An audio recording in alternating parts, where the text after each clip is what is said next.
유익한 건강정보와 알기 쉬운 의학 상식을 알아보는 시간 메디컬 플러스입니다. 일상 중 갑자기 견딜 수 없는 복통이 찾아오면 당황스러울 수밖에 없는데요. 복통의 원인은 다양하지만 갑작스러운 복통이라면 담석증을 의심해 봐야 합니다. 문제는 담석증으로 인한 증상이 심하거나 합병증이 발생할 가능성이 크면 담낭 전체를 제거해야 하는데요.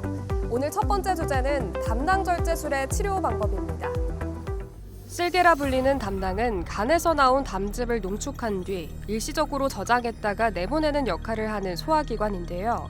담낭의 길이는 7에서 10cm 정도로 작으며 간 아래쪽에 붙어 있고 간외 담도와 연결되어 있습니다. 담즙은 간에서 만들어져서 간내 담도, 담낭, 간외 담도를 차례로 거쳐 십이지장에 도달하게 됩니다. 담낭절제술은 담낭에 발생한 질병을 치료하기 위해 간 밑에 붙어있는 담낭을 절제하는 수술을 의미합니다. 담낭절제술이 시행되는 대표적인 질병은 담석증입니다. 담석증 중에서 증상이 있거나 증상이 없더라도 담석의 크기가 2.5cm 이상 되면 수술이 필요합니다.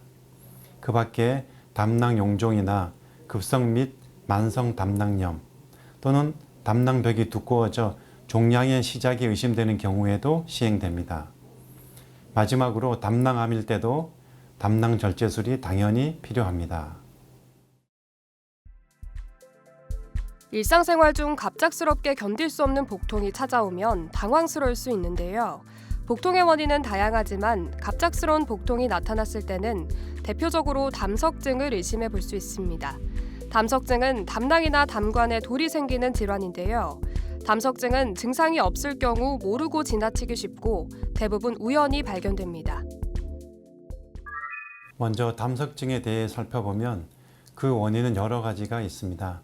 그중 식생활이나 체중 변화 또는 유전적인 경향이 대표적이라 할 수 있습니다.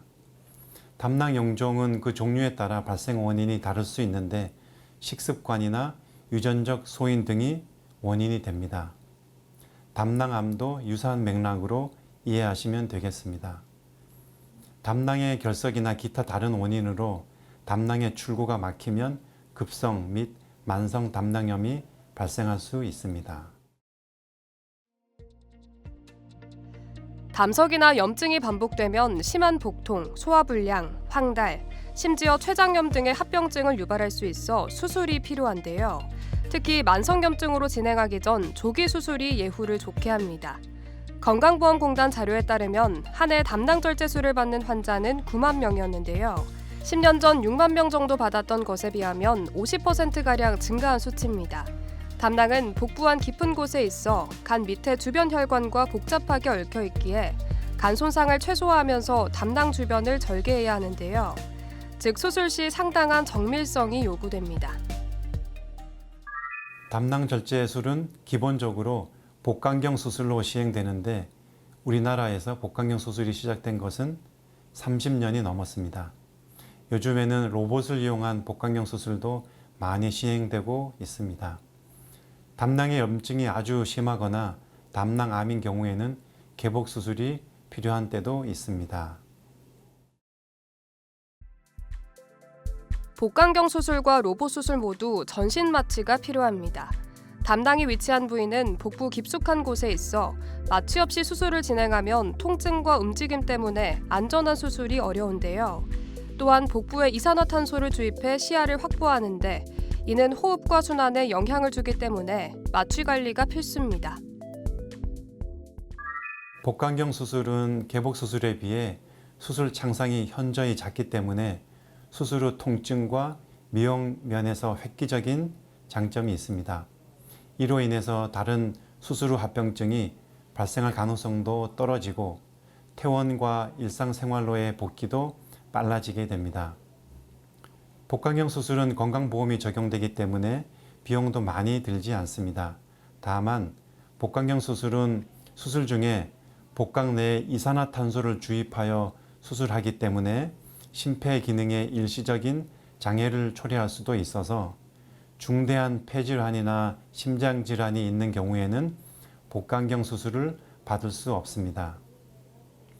또한 염증이나 담낭암이 심한 경우에도 복강경 수술을 시행하는 데 어려움이 있습니다. 담낭을 절제한 후 장기적으로 건강에 어떤 변화가 생길 수 있는지 궁금한데요. 사실 담낭이 제거되었다 해도 간에서 생성된 담즙이 장으로 바로 배출되므로 대부분의 사람은 큰 불편 없이 생활합니다. 그러나 일부 환자는 지방 소화가 일시적으로 어려워 설사나 복부 불편감을 경험할 수 있는데요. 시간이 지나면 소화 기능이 적응하며 특별한 식이 제한이 필요 없는 경우가 많습니다. 드물게는 담즙 역류성 위염이나 만성 설사가 지속될 수 있어 관리가 필요한데요. 규칙적인 식습관과 적절한 지방 섭취 조절이 장기적인 소화기 건강에 도움이 됩니다. 기존의 복강경 수술과 비교하여 로봇 수술은 보다 정교한 수술이 가능합니다.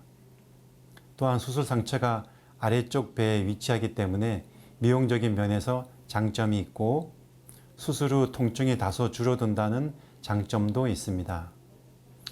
그러나 로봇 수술은 고가의 장비를 사용하기 때문에 개인이 다 부담하기에는 비용적인 면에서 단점이 있습니다. 복강경과 로봇 수술 모두 절개 부위가 작아 전통적인 개복 수술에 비해 통증이 훨씬 적습니다. 다만 일부 연구에서 로봇 수술이 기구 조작의 정밀성 덕분에 조직 손상이 적어 통증이 더 완화된다는 보고가 있는데요. 통증의 정도는 절개 부위 수, 수술 시간, 개인의 통증 민감도에 따라 차이가 있습니다. 수술 후에는 필요에 따라 진통제를 사용하고 조기 보행과 호흡 운동을 통해 회복을 돕는데요. 결과적으로 두 방법 모두 일상생활로의 복귀가 빠른 편입니다. 두 수술 모두 기본적으로 복강경 수술이기 때문에 큰 차이는 없을 것으로 이해되지만 로봇 수술이 보다 정교하고 신중하게 시행되는 면이 있어서 로봇 수술에서 합병증이 다소 적을 것으로 예상됩니다. 로봇 수술은 고가의 장비와 소모품을 사용하며 이를 유지하고 관리하는 비용이 상당합니다. 로봇 시스템은 정기적으로 부품 교체와 소프트웨어 업데이트가 필요하며 전담 인력이 장비를 관리하는데요. 현재 국내에서는 담낭 절제술의 로봇 수술이 건강보험의 전액 지원을 받지 못하는 경우가 많아 환자 부담이 큽니다. 반면 복강경 수술은 장비가 비교적 저렴하고 보험 적용이 잘 되어서 비용 부담이 적습니다. 이러한 이유로 환자 선택 시 경제적 요인이 크게 작용합니다. 비용적인 면이 가장 큰 결정 요인이기 때문에 실비보험 유무와 그 보험의 해당 항목 등을 꼼꼼히 확인하는 것이 중요합니다. 또한 수술 상처도 개인에 따라 중요하게 생각할 수 있는데 예를 들면 로봇 수술의 경우 상처가 모두 팬티 라인 아래에 위치하기 때문에 로봇 수술을 선호하는 환자들도 많습니다. 여기서 잠깐! 잘못된 의학 상식을 바로잡아 건강도 지키고 상식도 키우는 Yes or No. 담낭 절제술을 받은 일부 환자는 평생 지방을 먹지 못한다는데 사실인가요? No, 아닙니다. 담낭 절제술 후에도 담즙은 간에서 정상적으로 만들어져서 장으로 배출되기 때문에 지방을 흡수하는 데 이론적으로 문제는 없습니다. 또한 대부분의 음식에는 어느 정도 지방 성분이 포함되어 있기 때문에 지방을 아주 안 먹을 수도 없습니다. 환자에 따라 차이는 있겠지만 모든 환자가 지방을 먹을 수 있습니다. 잘못된 의학 상식 깨치기. Yes or No 두 번째. 증상 없는 담석은 제거하지 않아도 되나요? No, 아닙니다.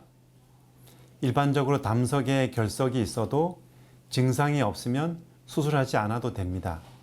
다만 그 크기가 2.5cm 이상으로 크거나 용종과 함께 있거나 담낭의 벽이 두꺼워져 있는 경우 등에서는 증상이 없는 담석증에서도 수술이 필요합니다.